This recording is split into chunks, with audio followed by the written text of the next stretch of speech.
Fire in the Arctic isn't a luxury. It's what separates warmth from frostbite and life from danger. Out here, with winds gusting like freight trains and cold that bites harder than a hungry wolf, there's no room for trial and error when it comes to making fire. Forget your fancy camping lighters or waterproof matches. The Inuit have been creating fire long before outdoor gear had brand names or price tags. Their environment, one of the harshest on Earth, demanded they master it. They weren't striking sparks in mild temperatures or under sunny skies. They were making flames while ice formed on their eyelashes and snow pelted them sideways. Over centuries, Inuit communities perfected their techniques, passing them down like treasured heirlooms. Fire was never just about heat. It was the stove, the heater, and the guardian that kept wild cold at bay. In fact, archaeological findings have revealed that certain Inuit fire pits remained in use by families for over 50 generations. Think about that. Keeping the same flame-lit space alive since before the United States was even a concept. It's like maintaining a family recipe, but instead of cookies, you're preserving the recipe for survival. But making a fire in these conditions requires more than just flint and patience. The materials the Inuit use are not the kind of thing you'd find in a modern hardware store or camping kit. They're resources discovered through sharp observation and a deep understanding of nature's offerings. From tree bark to Arctic moss, every piece plays a role, and each one tells a story of resilience and ingenuity. Let's start with one of the Inuits' favorite fire-starting tools, fatwood. This pine wood, rich with natural resin, is like fire fuel wrapped in a piece of forest. Even if it's soaked, it burns confidently, almost like it's immune to the elements. That resin acts like a built-in firelighter, and in wet or windy conditions, that's the kind of reliability you can't put a price on. Then there's moss and lichen, often overlooked but incredibly effective when chosen well. The Inuit are particularly fond of old man's beard, a stringy pale lichen that clings to tree trunks and hangs like nature's own kindling. Despite being exposed to snow and rain, it stays dry at its core, making it an excellent spark catcher. Over time, the Inuit identified at least a dozen types of moss and lichen with the right texture and flammability for kindling. Each has unique burning traits, which they understand like a chef knows spices. Still, the top performer in the Inuit fire-starting arsenal is birch bark. It's not just waterproof, it practically dares water to put it out. Thanks to betulin, a flammable compound packed in the bark's layers, birch bark can ignite even when damp. A single sheet might hold up to 250,000 micro-thin layers, giving it a feathery structure that catches flame like dry leaves on a summer day. The Inuit don't just strip bark from any tree. They look for the kind already curling outward, paper-like and easy to peel, often spotting the most flammable pieces by sight. It's a craft built from both tradition and necessity. And what's more impressive is how all these materials are found in their natural environment, proving once again that the Arctic may be brutal, but with the right knowledge, it's not unbeatable. Here's a little mind bender for you. If you peeled back and stacked all the micro layers in just 1 square foot of birch bark, the pile would stretch taller than an NBA player. That's not just trivia, it's a testament to how well this bark traps air and holds a flame. The Inuit don't leave their fire-starting materials to chance. During the drier months, they gather birch bark and tuck it away in waterproof sealskin pouches that are so effective they could probably keep your phone dry during a dive. Not that they'd ever use one that way. These pouches have been refined over centuries and are so reliable they're still used today in some communities. But it's not just about having the materials, it's about knowing how and when to harvest them. The Inuit have a traditional saying that roughly translates to, "The forest gives twice, once when you know where to search, and again when you find what you need." That wisdom is passed on early. Children are taught how to recognize usable fire starters before they even know how to count. And in a land where it can drop to -40 degrees Fahrenheit, that's probably a bit more urgent than memorizing your times tables. If you enjoyed this video, make sure to subscribe to the channel. When you subscribe, YouTube is more likely to recommend this kind of content to others who enjoy it too. Just hit that red subscribe button below. It's quick, it's free, and it really helps the channel grow. Some communities even build storage spaces dedicated to fire-starting resources, almost like a specialized pantry. Fatwood is stored upright so any internal moisture can drain out. Moss and lichen are dried on racks made from driftwood and placed near heat sources like cooking fires. This keeps them bone dry without scorching them. One elder once told me, "You save money in a bank. This is like saving warmth for a blizzard." But simply having the best natural tinder doesn't mean you're ready to build a fire. Imagine having all the ingredients for a 5-course meal, but no idea how to turn on the stove. That's where technique enters the picture. The Inuit use tools that look ordinary, a couple of rocks and a piece of steel, but when handled with skill, they create sparks hot enough to kickstart a flame in the middle of a snowstorm. And let me tell you, the way they strike flint and steel would put any wilderness survival workshop to shame.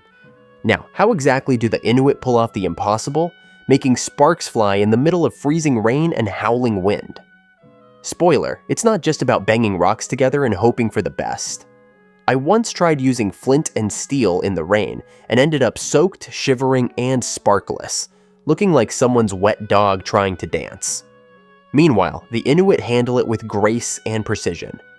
They start by transforming the hood of their traditional parka into a makeshift shelter. It creates a dry pocket right in front of their chest, a smart move that keeps their hands and their fire-starting materials protected from the elements. The flint they use isn't any old stone either. It's usually a dark gray type, looking like a storm cloud that forgot how to float. And the steel striker. It's not just a random chunk of metal. Inuit strikers are often forged from high-carbon steel and hardened over time through repeated use, becoming tough enough to hold an edge that can send out a shower of sparks. Scientific testing has shown these strikers can generate temperatures upward of 3,000 degrees Fahrenheit, hot enough to ignite most kinds of tinder even in wet weather. But here's the ace up their sleeve: char cloth. This isn't some fancy material from a store. It's simple cloth that's been partially burned in a controlled way, turning it into a highly flammable, ember-catching fabric. The Inuit typically store it in watertight sealskin pouches, ensuring it stays dry even in a downpour. In earlier times, before cloth was common, they made similar material by drying moss and pounding it until it had a texture almost like linen. Getting this right isn't about brute force. Most people fail because they try to smash the flint and steel together like they're drumming in a rock band. But the Inuit know it's all about angle, rhythm, and patience. When done properly, a single spark can leap from the striker, hit the char cloth, and glow like a tiny coal, ready to breathe life into a fire. When the weather's working against you, and it usually is in the Arctic, the Inuit rely on more than just tools. Body positioning becomes a survival skill in itself. They'll often crouch beneath an overhanging rock, or improvise a lean-to using their waterproof outerwear, transforming themselves into living shelters. Then comes the spark making, not a frantic flailing of steel and stone, but a deliberate, practiced movement. It's like they're shaving off a delicate sliver of metal in midair, while the sky throws buckets of water at them. As soon as the spark touches down on that char cloth, the game shifts. That tiny ember becomes the MVP of the moment, and it needs to be protected like a treasured secret. The Inuit react quickly. They scoop up that glowing ember with ultrafine, dry tinder pulled from sealskin pouches that have seen more storms than most of us ever will. They cradle the bundle carefully, using their arms and torso to shield it from wind and rain, then begin the gentle breathwork. A slow exhale turns ember into flame, and in under 30 seconds, yes, even in pouring rain, they have a fire going. For reference, that's faster than most of us can even find a raincoat when the clouds open up.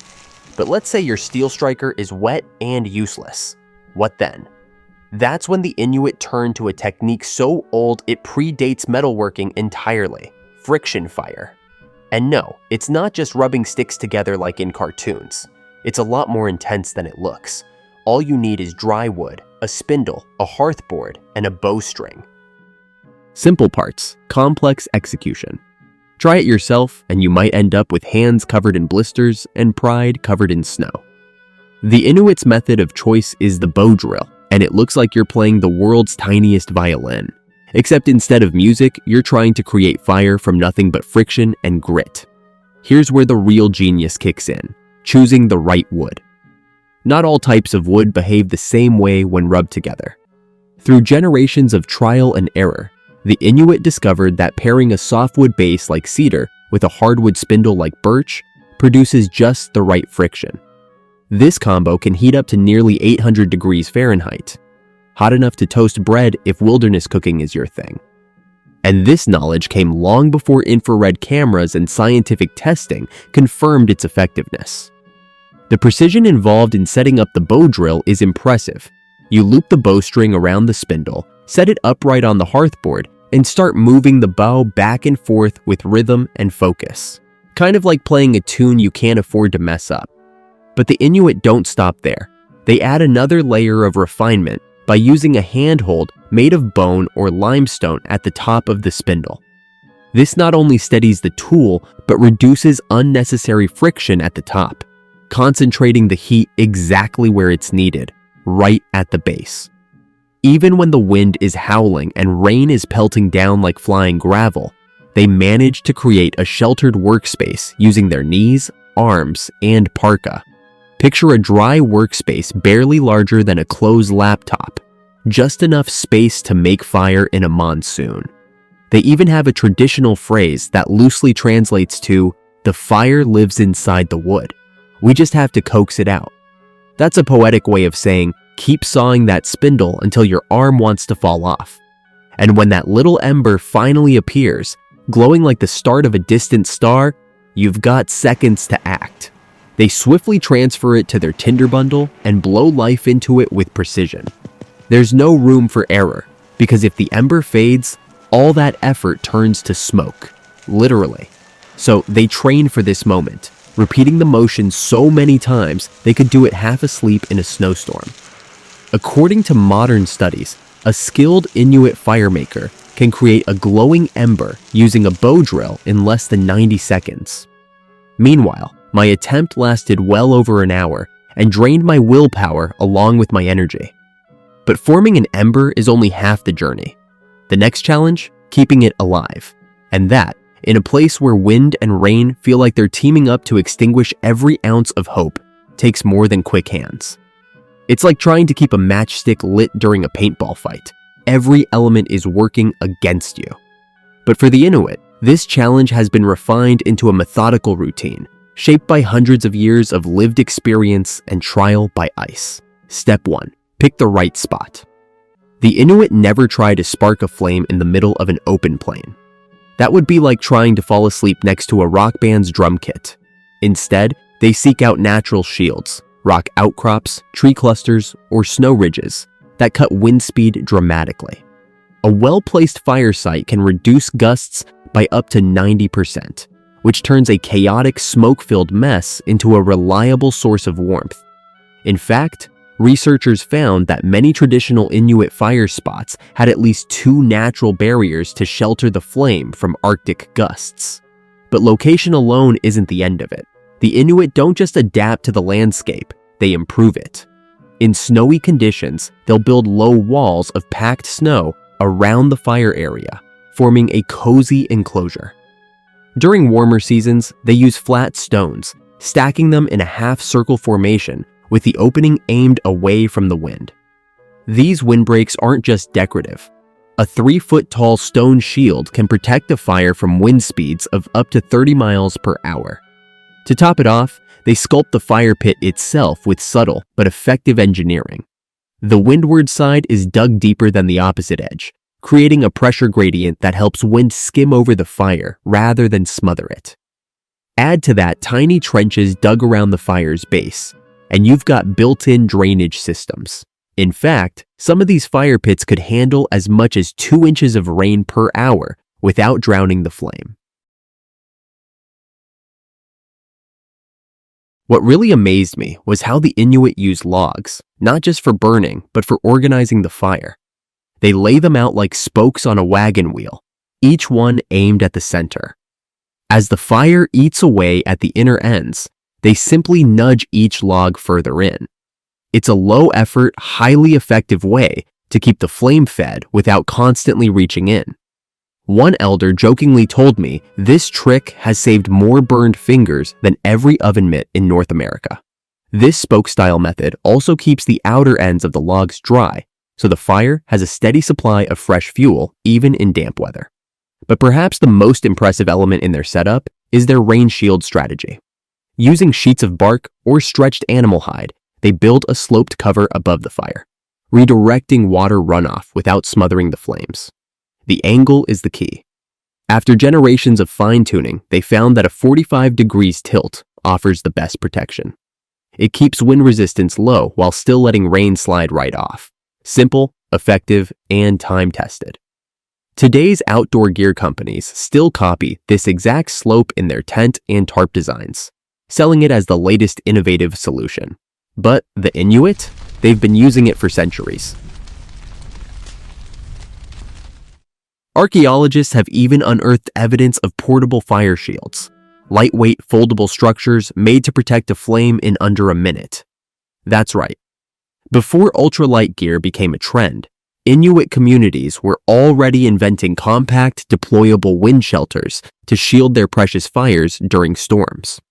So once all these layers of defense are in place, the focus shifts to transforming that ember into something more powerful. You're not just building a flame, you're crafting a source of comfort that'll cut through the cold like your grandma's thickest quilt on a snowed-in morning. To turn a tiny ember into a full-blown fire, the Inuit always begin with their most trusted materials: tinder like birch bark, resin-rich fatwood, or perfectly preserved moss. They work it until it's fluffed up into a chaotic little bundle, resembling a bird's nest crafted by a bird with zero interest in tidiness. One seasoned Inuit fire builder once joked that good tinder should look as wild as his grandfather's eyebrows, and apparently those eyebrows were famous in the village. But humor aside, this initial fluffing step is crucial for catching the smallest spark.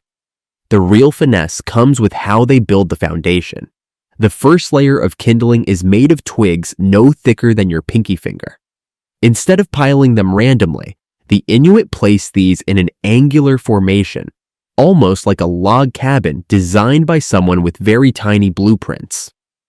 This layout creates small air gaps that work like mini chimneys, channeling oxygen directly to the flame's core. Research has shown this setup increases airflow by as much as 60% compared to a random bundle of sticks. Wind tunnel testing even demonstrated that the angled twig method preserves consistent oxygen flow, even when strong gusts try to blow it all apart. Once the fire begins to feed, it's time to move to medium-sized kindling, sticks about the thickness of a candy bar. This step is where a lot of people ruin their progress. Tossing these sticks on like a game of reverse pickup sticks often suffocates the flame. The Inuit avoid this by placing the thicker sticks in a star pattern with the tips meeting near the fire's center. It creates a kind of inverted umbrella, protecting the growing flame from above while letting the sticks be nudged in as needed. Not only is it clever, but it's efficient too. This method uses about 30% less fuel than stacking sticks at random. Traditional Inuit firekeepers can stretch a single armload of wood into 4 hours of steady flame, thanks to this thoughtful arrangement. When it's time to add the big logs, the ones you'll need for long-term heat, it's all about timing. Add them too soon and you'll crush your progress. Wait too long and your flame might die out.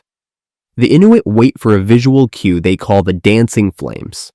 Those flickering movements that send shadows rippling across snow or tent walls. That's the moment the fire is strong enough to support larger fuel. Here's a fascinating detail.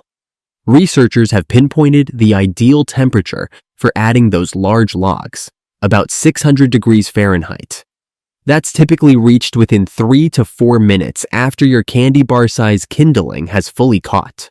But instead of using thermometers, the Inuit rely on senses and wisdom. They can often judge a piece of wood's readiness just by its weight and the sound it makes when knocked against another. If it rings like tapping on a solid wooden door, it's dry. If it thuds like a soaked sponge, it goes back in the pile. Generations have passed this wood testing trick down, and scientific tests show it's around 92% accurate, better than many digital moisture readers. Once the larger logs are burning, the final skill comes into play: maintaining the fire, especially under unpredictable weather. This isn't a passive activity. It's not about sitting back and watching flames flicker like a campfire video on loop. In the Arctic, a fire can turn from roaring to ruined if left unchecked for even a few minutes. The Inuit monitor their fire constantly, adjusting sticks, windbreaks, and shields with precision.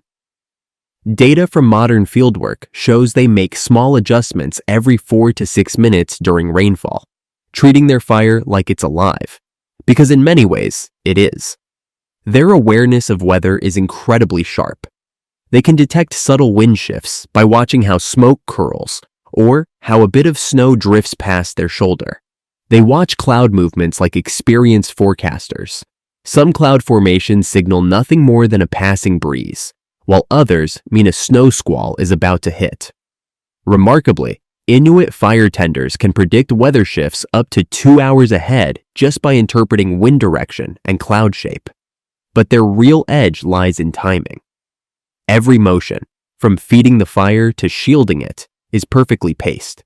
It's this blend of instinct, experience, and responsiveness that makes their fire-building skill not just functional, but almost poetic. To outsmart the cold hours of the night, the Inuit use a clever method known as banking coals. This isn't guesswork, it's science passed down through generations. As the fire winds down, they build what's called a heat vault by burying glowing coals under a layer of ash and half-burned logs. This traps heat at around 300 degrees Fahrenheit, low enough to preserve the coals but high enough to reignite easily come morning. When day breaks, all it takes is a handful of dry tinder to bring the fire roaring back to life. No matches, no struggle, just fire, sleeping and waiting. They even have a saying that translates to, "The night tests both the fire and the firekeeper." And it's true. I once fell asleep too early, confident in my campfire skills, only to wake up freezing, surrounded by ashes and regret. Since then, I've started using the Inuit approach, and let me tell you, it works. Modern wilderness instructors now teach these exact techniques, with field reports showing a 95% success rate in keeping fires going through wet, freezing nights. But beyond the warmth and light, there's a deeper layer to this knowledge. Fire building, for the Inuit, is not just survival, it's presence. It's mindfulness. It's about tending to something with care and intention. The act of building, maintaining, and protecting a fire becomes a ritual of focus and balance. And once you've felt that quiet connection between flame, nature, and yourself, you'll never look at fire the same way again. And hey, I've noticed some of you are watching without subscribing. If you're into this kind of content, hit that subscribe button. It helps YouTube show you more of it, and it lets me know you're enjoying the ride. Like, comment, and subscribe, and I'll catch you in the next one.